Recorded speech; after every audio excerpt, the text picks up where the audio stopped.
वैभव जी, शुरुआत तो आपसे ही, पूरी रिपोर्ट जो थी वो एक तरीके से एक सवाल ही है आप लोगों के लिए। क्या इतनी खींचतान रहेगी? कैसे गठबंधन की राजनीति करेंगे? कैसे आप लोग चुनाव जीतेंगे? आप एक तरफ तो मुद्दों की बात करते, दूसरी तरफ यहाँ सीटों की शेयरिंग नहीं हुई है। जब तक सीटों की शेयरिंग नहीं होगी, उम्मीदवार को कहाँ समय मिलेगा? कैसे उतरेंगे मैदान में आपके उम्मीदवार?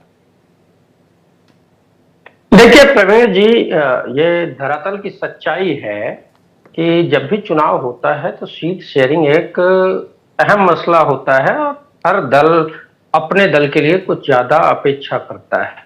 तो इस पे ही बातचीत चल रही है और जब बातचीत होगी तो सही समय पे, थोड़ा देर तो लग रहा है लेकिन सही समय पर बहुत दुरुस्त निर्णय आएगा।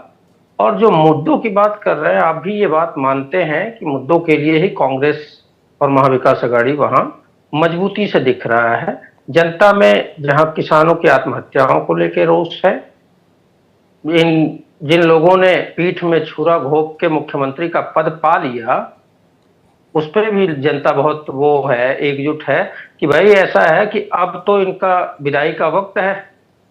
अब इन्होंने बीच में जो सरकार को तोड़ी, पार्टी को तोड़ी, चाहे वो अजीत पवार हों चाहे शिंदे साहब हों, अब ये दोनों ही मुख्यमंत्री नहीं बनने वाले हैं क्योंकि बीजेपी ने अपनी चाल चल दी है। बीजेपी जिसके साथ होती है उसी को तोड़ती है, उसी को खत्म करती है।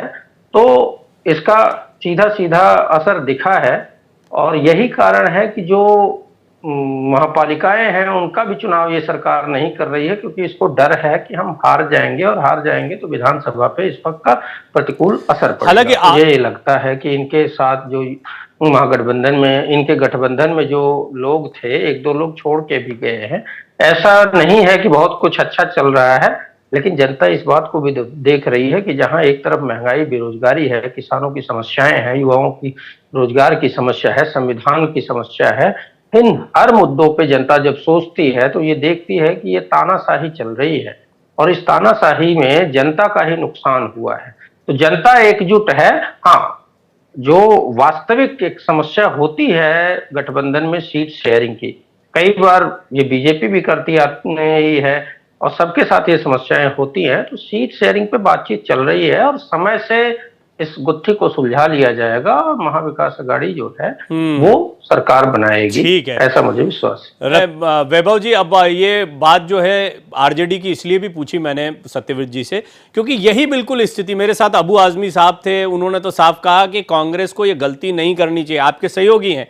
लेकिन जैसे आरजेडी का तो भी स्टेक मजबूत है, समाजवादी पार्टी तो बहुत सीमित चीजों पर मांग रही थी। मैं बड़े बड़े गठबंधन की माथापच्ची की बात नहीं कर रहा हूं, छोटे छोटे जो आपके सहयोगी दल हैं जो अन्य जगहों पर बड़े और ताकतवर दिखाई देते हैं, जैसे आरजेडी बिहार में दिखाई देती है, समाजवादी पार्टी यूपी में दिखाई देती है, आप बड़ा दल होने के नाते इनकी अनदेखी करते हैं, अपने आप को बड़ा नेता मानते हैं, इस तरह का भी एक अपरोक्ष आरोप आप पर लगता है। नहीं, देखिए, आप अगर निष्पक्ष चिंतन करेंगे तो कहां हमने कभी ऐसा दिखा। वैभव जी, शायद कनेक्टिविटी का इश्यू है, आपकी आवाज हम सुन नहीं पा रहे हैं। ओम प्रकाश जी, मैं थोड़ा सा आपसे रत्नाकर जी के पास जाऊं। वैभव जी, क्या सुन पा रहे हैं आप? जी जी, हाँ, बोलिए, अपनी बात बोलिए, संपर्क हो गया जी, बोलिए बोलिए। हाँ, तो हरियाणा में गठबंधन के प्रारूप के लिए हमारे नेता राहुल गांधी जी ने पहल की थी, ना कि केजरीवाल जी ने या केजरीवाल के दल ने। हम ये चाहते हैं कि सभी को साथ लेके चले, लेकिन अब सवाल ये भी है कि ज्यादा ये मसला उलझता क्यों है? उलझता इसलिए है कि जिसका स्टेक कम भी हो, वो भी, जैसा आप अबू आजमी साहब की बात कर रहे हैं, अगर जो उनकी वास्तविक स्थिति है धरातल पे, उससे बहुत ज्यादा अगर अपेक्षा करते हैं तो समस्याएं खड़ी होती हैं। फिर भी बहरहाल जो महाविकास अघाड़ी है वो, और झारखंड में जो हमारा गठबंधन है, वहां बातचीत का सिलसिला जारी है और जल्दी ही ये स्थिति साफ आपके सामने नजर आएगी। और मैंने ऐसा नहीं है जो रत्नाकर जी कह रहे थे, देर तो आए लेकिन दुरुस्त आएंगे। आप इस बात को भी समझिए। अभी भी नहीं आए हैं, दुरुस्त जनता के आएंगे। नहीं, मैं वैभव जी देखो, आपको वैसे भी बहुत नहीं उलझाऊंगा पैनल पर। मुझे पता है कि ये विषय एक तो ऐसा है जिसमें आपके बड़े बड़े नेता उलझे हुए हैं, आपके लिए प्रवक्ता के तौर पर बहुत सारी चीज़ों का जवाब देना बहुत मुश्किल हो जाता है ऐसे मंचों पर। लेकिन फिर भी मुझे ये बताइए, एक जो बड़ा सवाल निकल कर आता है, इधर प्रधानमंत्री मोदी को या एक नेता नरेंद्र मोदी के लिहाज से भी देखें तो जो छोटे छोटे दल या सहयोगी दल हैं वो भी उनको नेता के तौर पर देखते कि नहीं, ये है शख्सियत जो बड़े नेता हैं। राहुल गांधी को वो चीज हासिल नहीं इंडिया अलायंस में। आप देखिए, आप अखिलेश यादव को उठा उनसे पूछिए नेता कौन है, ममता बनर्जी, शरद पवार हैं। अब वो शरद पवार, ममता बनर्जी, अपनी अपनी राजनीति उनकी अपनी राज्यों में चल रही है। मतलब आप लोग बड़ी पार्टी के तौर पर दिखाना चाहते हैं, स्थिति वो नहीं रह गई है, ये थोड़ा बताइए आप। बेसिकली हम ये ना दिखाना चाहते हैं कि हम ही बड़े स्टेक होल्डर हैं और हम ही बड़ी पार्टी हैं, या हमारा नेता ही सर्वोच्च नेता है, हम ये नहीं चाहते। हम सबके साथ के साथ चलना चाहते हैं, सबको लेके चलना चाहते हैं। इस बात की बहुत कम चर्चा हुई कि हरियाणा में कांग्रेस ने और राहुल गांधी जी ने गठबंधन को लेके पहल की थी, इस पे कोई चर्चा नहीं हुई। मुझे नहीं लगता कि आपने कभी इस बात पे चर्चा की होगी, लेकिन इस बात की जरूर चर्चा हुई कि जो परिणाम प्रतिकूल आए, भाई कुछ मार्जिनल वोटों से कुछ सीटें हारे, और जो कांग्रेस की लहर दिख रही थी, कांग्रेस सत्ता में आती दिख रही थी और परिणाम उलट हो गए, तो सबने खींचतान की। केजरीवाल से लेके और बाकी सारे जो दल के नेता हैं उन्होंने टीका टिप्पणी की। हमने कभी टीका टिप्पणी नहीं की, ना हमने चुनाव से पहले की, ना चुनाव के बाद की। लेकिन सच्चाई तो ये है कि अगर आप वास्तविक के धरातल पे अपनी स्थिति से ज्यादा चाहते हैं तो आप गठबंधन का भी नुकसान करते हैं और अपने साथियों का भी नुकसान आप चलो देखिए, बात करते करते सही आप यहां पर आए तो सही कि देखो भाई, ज्यादा मत मांगो, इतना मत करो, इतना भी परेशान मत करो। ये बात आपने ही बोल दी इशारों में। यही तो उलझन है कांग्रेस की वजह से। यही देखिए, वास्तविकता मैं बयां कर रहा हूं, मुझे इसमें पक्षपात करने ठीक है। आप जिन विषयों पर कह रहे हैं ना उन पर भी चर्चा हुई वैभव जी, लेकिन खैर बीती ताई बिसार दे, अभी तो आगे की चुनौतियां। एक बात प्रवीण जी, एक बात मैं कहना चाह रहा था। बेसिकली ऐसा है कि भाजपा के जो साथी रत्नाकर जी हैं वो एक बात भूल गए, शिंदे साहब मुख्यमंत्री बनेंगे क्या, ये कह सकते हैं क्या, जनता के मन में एक बड़ा सवाल है। अब ओम प्रकाश जी को ये बहुत अच्छा, मैं आपको बता देता हूं वैभव जी, आप एक्चुअली एक मिनट, मैं बस मेरी बात तो सुनिए, मेरी बात सुन लीजिए, आपके सवाल का जवाब मिल जाएगा। वैभव जी, ओम प्रकाश जी गवाह हैं इस बात के, पैनल पर थे। ये इस पूरे मुद्दे पर भारतीय जनता पार्टी के प्रवक्ता से मैंने खूब लंबी बात की है, यही कि शिंदे का नेतृत्व उनके चेहरे पर, उनका साफ कहना है शिंदे ही हमारे नेता हैं। देवेंद्र फडणवीस क्लियर कर चुके, तो हम क्या कहें। खैर, फिर भी मैं आपसे मैं यहाँ सहमत नहीं हूं आपसे। कांग्रेस पार्टी महाराष्ट्र में छोटा भाई नहीं है महाविकास आघाड़ी। वहां एक लंबे समय तक, हमें लगता है कि 10 यानी पिछले 2014 तक भी मुख्यमंत्री रहा है कांग्रेस का। और वहां जिसको आप बड़ा भाई कह रहे हैं शरद पवार, वो उसी कांग्रेस से निकले हुए हैं और वो हमेशा जूनियर रहे हैं। अगर जो 15 साल सरकार चली 1999 2014 तक, और उसके बीच में 1999 से पहले सिर्फ एक बार शिवसेना भाजपा की सरकार रही है, उससे पहले लगातार कांग्रेस ही यहाँ पर रूलिंग पार्टी रही। कांग्रेस की जड़ें यहाँ बहुत गहरी है। यानी जो शायद माना जाए कि जिन राज्यों में कांग्रेस बहुत मजबूत रही है, उनमें से महाराष्ट्र एक राज्य रहा है। अपने कोऑपरेटिव मूवमेंट के जरिए या दूसरे और कारणों से, बेसिकली कोऑपरेटिव मूवमेंट के जरिए ही गांव तक, घर तक कांग्रेस। यहाँ चीनी मिलों के जरिए हो ही बहुत बड़े पैमाने पर कांग्रेस से जुड़े हुए हैं। तो यहाँ बड़ा भाई तो कांग्रेस ही है। और आज जो तकरार हो रही है, मैं उस पर थोड़ा सा प्रकाश डालना चाहूंगा कि उद्धव ठाकरे जिस चीज पर अड़े हुए हैं कि हमको इतनी सीटें चाहिए कांग्रेस से, या पहले जो अड़े हुए थे कि हाँ हमको मुख्यमंत्री का चेहरा घोषित करके चुनाव लड़ा जाए, इसमें आगे, उस पर भी कांग्रेस के पीछे हटने का कोई कारण नहीं मिलता है। जो मुस्लिम मत, मैं खुल करके बोल रहा हूं ये, कि जिन मुस्लिम मतों के लिए आज यहाँ रार मची हुई है, मुंबई की सीटें भी उद्धव ठाकरे चाहते हैं वो मुस्लिम वोट वास्तव में किसका है? वो तो शुरू से कांग्रेस के साथ रहा है ना। आज जब वो 17 सीटें लोकसभा की लड़ करके और 14 सीटें जीत जाती है कांग्रेस, तो उद्धव से बहुत ज्यादा विनिंग परसेंटेज उसका होता है। ऐसी स्थिति, और अब शरद पवार भी बोल चुके हैं, कांग्रेस भी बोल चुकी है कि जिसकी सीटें ज्यादा आएंगी उसका मुख्यमंत्री बनेगा। ऐसी स्थिति में एक एक सीट बड़ी के लिए इंटरेस्टिंग है आपकी एनालिसिस, बहुत इंटरेस्टिंग है। लेकिन जैसे चीनी मिलों की या सहकारिता की बागडोर धीरे धीरे शरद पवार ने अपने कब्जे में ली, क्या उसी अंदाज में राजनीतिक जमीन भी धीरे धीरे इन दलों में डाइल्यूट नहीं बिल्कुल हो? नहीं, भूल जाइए भूल जाइए भूल जाइए। 1999 का चुनाव अलग होकर के लड़े थे ताजे ताजे शरद पवार जी, और ये उस समय ये माना जा रहा था कि पूरी कांग्रेस को खा जाएंगे। और प्रताप राव भोसले हुआ करते थे उस समय प्रदेश कांग्रेस के अध्यक्ष, बहुत बुजुर्ग आदमी थे। उन्होंने सबको साथ लेकर के चुनाव लड़ा और कांग्रेस बड़ी पार्टी होकर के आई थी। शरद पवार को घुटने टेक करके जिस कांग्रेस से वो वहां विदेशी मूल का मुद्दा उठा करके अलग हुए थे, उसी कांग्रेस के साथ उनको जाना पड़ा था वापस सत्ता के लिए। तो ये मत समझिए कि वो कांग्रेस, ये जो महाविकास आघाड़ी का बंटवारा होगा, इसमें बीजेपी जैसा स्टेक रहेगा जैसे महायुति में बीजेपी का स्टेक है? बड़ा भाई छोटे भाई तो इसी से तय होगा।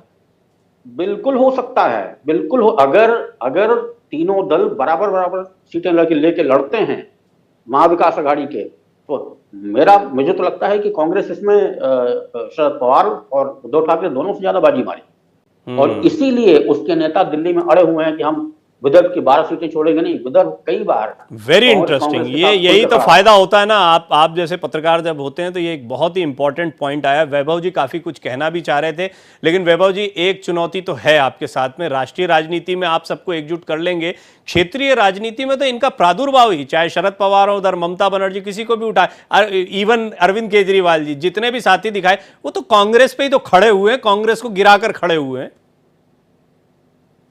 देखिए, ऐसा है कि कांग्रेस सबको साथ लेके चलने में सक्षम है। यही कारण है कि चाहे राष्ट्रीय लेवल पे, और अभी मैं बता रहा हूं कि जल्दी ही आपको दोनों प्रदेशों में गठबंधन की रूपरेखा फाइनल हो जाएगी।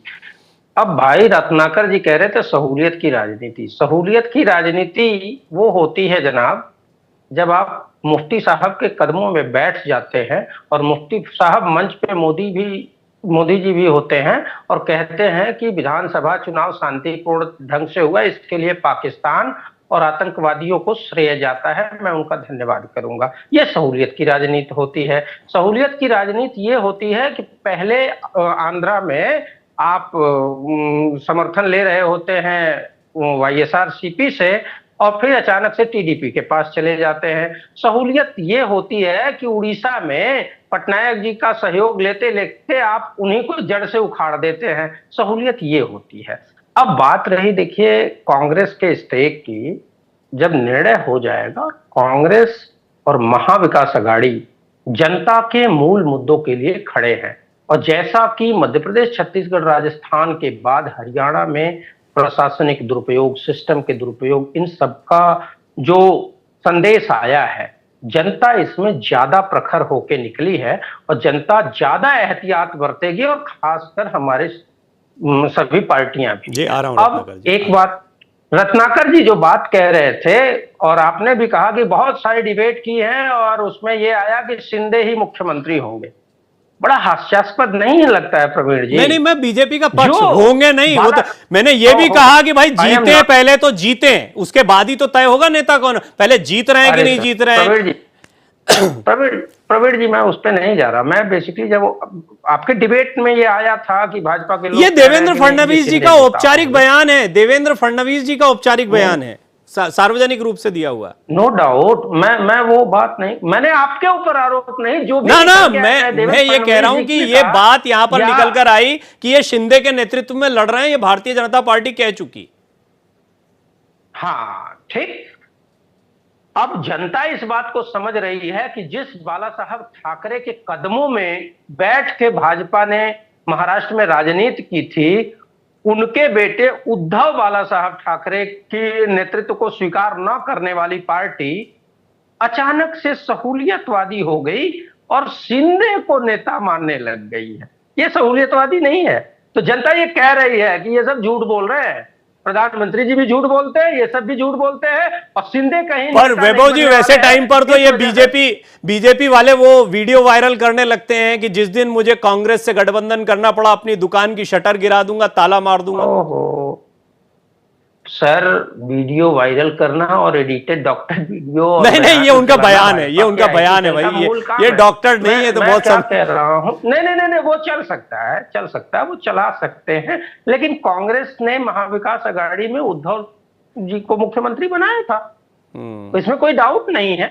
हमने कहा था कि बीजेपी को सत्ता से बाहर करने के लिए, ठीक है, अगर आप ठीक है, अभी मैं ज्यादा देर आपसे बात करूंगा ना तो आपके समर्थक कमेंट करने लगेंगे, अरे ये बीजेपी वाला पत्रकार है, देखो देखो कांग्रेस से सवाल पूछ रहा है, इसलिए जरा रत्नाकर जी से भी सवाल पूछ लेने दीजिए मुझे। 10 सेकंड बस दे दीजिए, 10 सेकंड।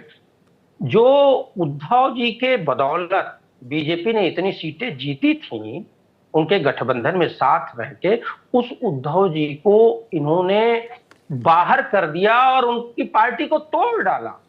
अब उस भाजपा से जब ये कहते हैं कि नहीं शिंदे को हम नेता मान लेंगे, तो जनता हंसती है और जनता इस पे भरोसा नहीं कर रही है, इसी वजह से वो कह रही है कि ठीक वैभव जी, ये तो बातें हो चुकी हैं। अब जरा सवाल बीजेपी से भी पूछ लिया जाए। सत्यव्रत जी मैं आ रहा हूं आपके पास, मैं सत्यव्रत जी के पास जाना चाहता हूं, इसलिए वैभव जी बहुत संक्षेप में अपनी बात कहिएगा, आप कुछ कहना चाह रहे हैं। सत्यव्रत जी का कमेंट नहीं ले रत्नाकर जी ने जो बात कही, शिवसेना से अलग होके, भाई आपके पास 99 रुपए अगर आपके पास है, 1 रुपए जब तक शिवसेना नहीं डालती, एटीएम से 100 रुपए का नोट नहीं निकलता। वो स्थिति आप उस बात को समझते नहीं। आपने ये आरोप लगा दिया, बहन कुमारी मायावती जी के साथ 2.5 साल का सहूलियत वाला सरकार आपने चलाया था, और जिस पीडीपी को आप हमेशा जीवन भर गाली देते रहे। अरे तो बोल तो दिया मैंने प्रभु, गठबंधन किया। अरे पंडित जी मैं बोल तो चुका ये बात, अब जरा सत्यव्रत जी को भी सुन लीजिए। खारिज करने का मेरी अपनी जो नहीं, ओम प्रकाश तिवारी जी की बात करो भाई, वो भी पत्रकार हैं आपकी तरह, राजनीतिक विश्लेषक। ठीक, अरे सॉरी ठीक है, तिवारी जी मतलब वरिष्ठ है, हमसे उनका वो आज तिवारी त्रिपाठी बहुत हो गए पैनल में। ये बात मैंने भाई साहब को लिखी अभी कि सब सारे मनवादी किसी दिन राहुल गांधी जी या कोई पत्रकार उठा करके। चलिए, ये तो बातें कही जिसपे वैभव त्रिपाठी जी बार बार बीच में कुछ कहना चाहते थे, उनको सुन लेता हूं, फिर रत्नाकर जी से भी आपने एक महत्वपूर्ण बात पूछी है, वो उनसे पूछूंगा। जी बोलिए वैभव जी। सत्यव्रत जी ने बहुत बखूबी महिमा मंडन किया है बीजेपी का, कुछ मामलों में उनका अपना एनालिसिस है, मेरा उन पे कोई आरोप या सवाल नहीं है, लेकिन मामला यह है कि उन्होंने जो भी बातें कही उसमें कम से कम एक बात तो साफ होकर निकल आई कि कांग्रेस सभी को अपना स्टेक दे के भी एक साथ जोड़ने का काम करती है, प्रयास करती है। अब जहां एक तरफ बीजेपी का वो बता रहे हैं कि गुड़ा भाग करती है, गलतियों से सीखती है, वहीं जो पूरे देश में परिवारवाद चिल्लाने वाली भाजपा है, उन्होंने झारखंड में कितने परिवारों को एक साथ लिया है और उसमें मधु कोड़ा की पत्नी को भी लिया है। अब सोच लीजिए कि मधु कोड़ा कितने सज्जन व्यक्ति हैं और कितना अच्छा राजनीतिक विचार भाजपा का है, और भाजपा ने कितना तरीके से चुनाव जीतने के लिए किसी भी हद तक जाने की बात की है। कांग्रेस एटलीस्ट इस पे बात नहीं करती है। कांग्रेस सभी समाज के लोगों को और जनता के मूल मुद्दों पे चुनाव लड़ती है। हार जीत अपनी जगह है, हम इस बात को स्वीकार कर रहे हैं। पीछे आप देखेंगे कि हरियाणा में जो परिणाम आया, जनता एकदम सहमत नहीं है उससे। यही कारण रहा कि जो हरियाणा जीत गई, जो छोटी सी जीत को भारतीय जनता पार्टी बहुत बड़ा सर, वो आपका वो कैमरा जो है ना, फिर वो छोटी तक मैं जश्न नहीं मना पाई। छोटी सी बात को आप मानेंगे? ये छोटी सी जीत है बीजेपी के लिए। नहीं, मैंने ये नहीं कहा प्रवीण जी, आप सुन नहीं पाए शायद। अब मैं जो भाजपा छोटी जीत को भी बहुत बड़ा करके दिखाती है, वो भाजपा हरियाणा में जीत का उस तरीके से जश्न मनाती हुई नहीं दिखी। अरे कितना बड़ा जश्न हुआ, प्रधानमंत्री खुद आए, राजनाथ सिंह थे, सब थे, बड़ा जश्न था, बड़ा जश्न मनाया उन्होंने, लोकसभा चुनाव की तरह मनाया। खैर छोड़िए, ये तो आप लोगों से एक दिन चलने की जरूरत है। वो जो जश्न दिखा वो सबने देखा है, और ये ठीक है, इस पे अभी तो बहुत समय रहेगा हमारे पास बात करने के लिए, लेकिन जो बात मिल गया वैभव जी, बहुत चलते चलते आप जो भी बोलना चाह रहे हैं शॉर्ट में, क्योंकि शो क्लोजिंग का समय हो गया। नहीं, रत्नाकर जी एक बात कह रहे थे कि बहुत विश्वास के साथ, आप ही के शो में मुझे याद आ रहा है कि बहुत विश्वास के साथ ये जौनपुर में भी जीत रहे थे और किस तरीके से हार के गिरे हैं। इनके बड़े करीबी थे लोकसभा सांसद। तो जनता की नब्ज ये तो क्या जानते हैं, ये मैं जानता हूं। सवाल ये है कि जनता महंगाई, बेरोजगारी और इनके तानाशाही के खिलाफ एकजुट होकर खड़ी हो ठीक, ये रही तो है। बोल